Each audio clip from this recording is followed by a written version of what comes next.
सरकार का तालिबानी फरमान। आंगनवाड़ी टीचर पोस्ट के लिए उर्दू को किया जरूरी। कांग्रेस को उर्दू से प्रेम, हिंदी से नफरत आखिर क्यों? कर्नाटक में कांग्रेस पार्टी की तुष्टीकरण की राजनीति अब खुलकर सामने आ चुकी है। कर्नाटक में सिद्धरमैया सरकार में अब आंगनवाड़ी शिक्षकों के लिए उर्दू को जरूरी कर दिया गया है। जी हां, ये बड़ी खबर है कि अगर कर्नाटक में आप आंगनवाड़ी शिक्षिका बनना चाहती हैं तो इसके लिए जरूरी है कि आपको उर्दू आनी चाहिए। उर्दू आप सीखिए तभी आप आंगनवाड़ी शिक्षक बन सकती है। तो इस तरीके का ये तालिबानी फरमान है जो कि सिद्धरमैया सरकार की ओर से सुनाया गया है, जो कि कांग्रेस पार्टी को पूरी तरीके से बेनकाब करता है। जो कांग्रेस पार्टी, उनके नेता राहुल गांधी और तमाम अन्य नेता ये कहते हैं कि हम सनातन धर्म के रक्षक हैं, हम अपने देश, अपने राष्ट्र को बचा रहे हैं, लेकिन क्या उर्दू को जरूरी करके आप इस तरीके से तालिबानी फरमान सुनाकर देश को वाकई उसकी रक्षा कर रहे हैं? वाकई आप अपने राष्ट्र की सुरक्षा सुनिश्चित कर रहे हैं? ये कहीं ना कहीं बड़े सवाल हैं जो उठ रहे हैं। ये बड़ी खबर कर्नाटक से है, जहां पर मातृभाषा हिंदी को नहीं बल्कि इस आदेश में उर्दू और कन्नड़ का जिक्र किया गया और इन दो भाषाओं को आंगनवाड़ी शिक्षकों के लिए जरूरी कर दिया गया है। खबर यह है कि चिकमंगलुरु के मुदिगेरे तालुक में महिला एवं बाल कल्याण विभाग ने एक आदेश जारी किया है, जिसमें यह कहा गया है कि 25% मुस्लिम आबादी वाले क्षेत्रों में आंगनवाड़ी शिक्षक पदों के लिए कन्नड़ के साथ साथ उर्दू का ज्ञान होना जरूरी है। अब सिद्धरमैया सरकार के इस फैसले का बीजेपी और कर्नाटक रक्षण वेदिके यानी कर्वे ने कड़ा विरोध किया है, जिनका तर्क यह है कि कर्नाटक में कन्नड़ को प्रमुख भाषा बनाना चाहिए। तो वहीं पर बीजेपी के नेता सीटी रवि ने भी कर्नाटक में सिद्धरमैया सरकार पर बड़ा हमला बोला और कांग्रेस पार्टी को घेरा है। सीटी रवि ने कहा कि निजाम ने हैदराबाद में उर्दू प्रमोट करने की कोशिश की, लेकिन उसे देश छोड़कर भागना पड़ा। अब निजाम की आत्मा कांग्रेस पार्टी के भीतर घुस गई है। अब कांग्रेस ऐसा कर रही है। आज कांग्रेस निजाम और टीपू का सपना साकार कर रही है। किस तरीके से इस पूरे आदेश को लेकर, इस तालिबानी फरमान को लेकर सीटी रवि जो कि बीजेपी के नेता हैं, वो कांग्रेस पार्टी और सिद्धरमैया सरकार पर बरसे हैं, जरा सुनिए। निजाम ने हैदराबाद कर्नाटक रीजन में उन्होंने उर्दू प्रमोट करने के लिए कोशिश किया। कन्नड़ा स्कूल के ऊपर बैन लगाया था उनका जमाने में। उन्हें देश छोड़कर भाग गया निजाम का प्रेतात्मा कांग्रेस के अंदर घुस गया है। घुस करके निजाम का काम कांग्रेस कर रहा है।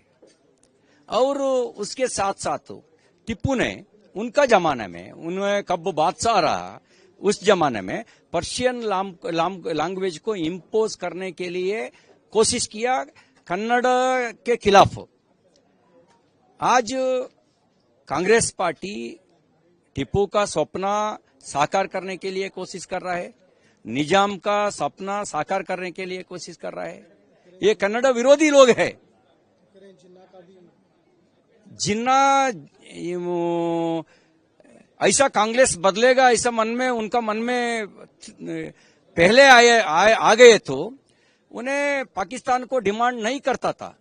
कांग्रेस माध्यम से भारत को पाकिस्तान करने के लिए, सारे भारत को पाकिस्तान बनाने के लिए कांग्रेस के साथ जोड़ करके उन्हें भी कोशिश कर रहा था।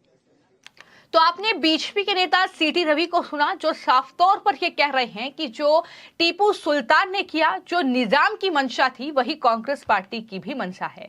लेकिन वहीं पर लगातार जो है बीजेपी और तमाम अलग अलग जो संगठन हैं वो सिद्धरमैया सरकार पर आरोप लगा रहे हैं और उनका आरोप है कि सरकार पर अल्पसंख्यक भर्ती के लिए उर्दू को प्राथमिकता वो दे रहे हैं और आदेश को तत्काल वापस लेने की मांग लगातार ये बीजेपी कर रही है।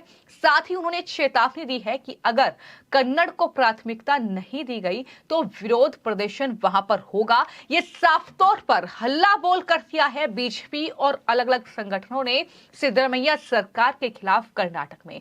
तो कुल मिलाकर हिंदुस्तान में हिंदी राष्ट्रभाषा है, लेकिन उस राष्ट्रभाषा को परे रखते हुए न सिर्फ कन्नड़ को प्राथमिकता दी जा रही है, बल्कि जो मुस्लिम एरिया हैं, जहां पर मुस्लिमों की आबादी ज्यादा है, वहां पर किस तरीके का ये तालिबानी फरमान है कि अगर आंगनवाड़ी शिक्षिका हैं तो उनकी भर्ती तभी जब उन्हें उर्दू आता होगा। तो किस तरीके से ये जो कहीं ना कहीं फरमान है ये सुनाया गया है। हालांकि कई लोग इस पर रिएक्ट कर रहे हैं और लिख रहे हैं कि कर्नाटक की कांग्रेस सरकार को सिर्फ हिंदी से नफरत है, लेकिन उर्दू से उन्हें बहुत प्यार है।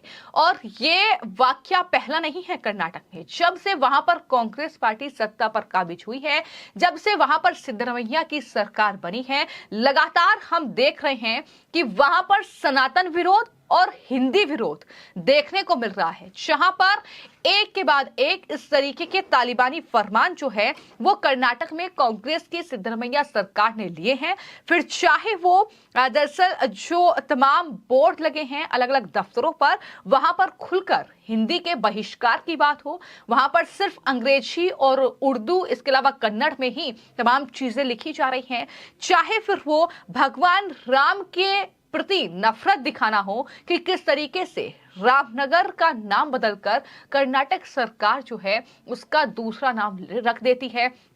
तो ये खुलकर राम का विरोध समझ में आता है। इसके अलावा हम देखते हैं कि मंदिरों पर 10% टैक्स लगाने वाला बिल भी कर्नाटक में इसी कांग्रेस सरकार में पास होता है। तो ये है कर्नाटक में कांग्रेस पार्टी की हकीकत, जहां पर कांग्रेस पार्टी अकेले अपने दम पर सत्ता पर काबिज है, जहां के मुख्यमंत्री हैं सिद्धरमैया, जहां पर कांग्रेस पार्टी ने खूब चुनाव प्रचार किया, राहुल गांधी खूब गए वहां पर, और इस तरीके से अब उनका देश विरोध और कह सकते हैं कि हिंदी विरोध खुलकर सामने आ रहा है, जहां पर वो उर्दू के प्रति कितना प्रेम दिखा रहे हैं, कितना प्यार दिखा रहे हैं, सिर्फ उस तुष्टीकरण की राजनीति के लिए, सिर्फ उस वर्ग विशेष के वोट बैंक को साधने के लिए, सिर्फ अल्पसंख्यकों के वोट हासिल करने के लिए इस तरीके के ये तालिबानी फैसले सिद्धरमैया सरकार की ओर से लिए जा रहे हैं। ना किसी का डर है, ना किसी की परवाह है, और सिर्फ तुष्टीकरण की राजनीति चमकानी है, जिसकी वजह से ये फैसले वहां पर लिए जा रहे हैं। अब कर्नाटक सरकार ने जो ऑर्डर निकाला है आंगनवाड़ी शिक्षकों के लिए, जाहिर तौर पर वो मनमाना है। वो अगर देखें तो एक तालिबानी फरमान है, और इस तरीके से अपनी तुष्टीकरण की राजनीति कांग्रेस पार्टी उजागर कर रही है, जिसको लेकर बीजेपी लगातार हल्ला बोल उनके खिलाफ कर रही है। लेकिन बात अगर आंगनवाड़ी कार्यकर्ता की करें कि कैसे बनते हैं और किस तरीके से उनका चयन होता है, कर्नाटक में अगर बात करें तो आंगनवाड़ी टीचर बनने के लिए उम्मीदवारों को सबसे पहले 10वीं या 12वीं कक्षा पास करना जरूरी है। इसके बाद उन्हें आंगनवाड़ी कार्यकर्ता के पद के लिए आवेदन करना होता है। जब राज्य सरकार द्वारा भर्ती जो नोटिफिकेशन है वो जारी होती है, तो चयन प्रक्रिया में एक रिटन में एग्जाम होता है और इस तरीके से इंटरव्यू होता है और उन्हें शामिल कर लिया जाता है उस आंगनवाड़ी में, और सफल उम्मीदवारों को फिर एक विशेष प्रशिक्षण कार्यक्रम में हिस्सा लेना होता है, जो बाल विकास, स्वास्थ्य और पोषण के विभिन्न पहलुओं पर केंद्रित होता है। प्रशिक्षण पूरा करने के बाद उन्हें स्थानीय आंगनवाड़ी केंद्रों पर नियुक्त किया जाता है, जहां वो बच्चों और माताओं के स्वास्थ्य और शिक्षा में योगदान करते हैं। इसी कड़ी में अब मुस्लिम इलाके की आंगनवाड़ी महिलाओं के लिए उर्दू को जरूरी बना दिया गया है। हालांकि ये कहीं भी मेंशन नहीं है कि इस तरीके से उर्दू जरूरी होगा या वहां की स्थानीय भाषा जरूरी होगी।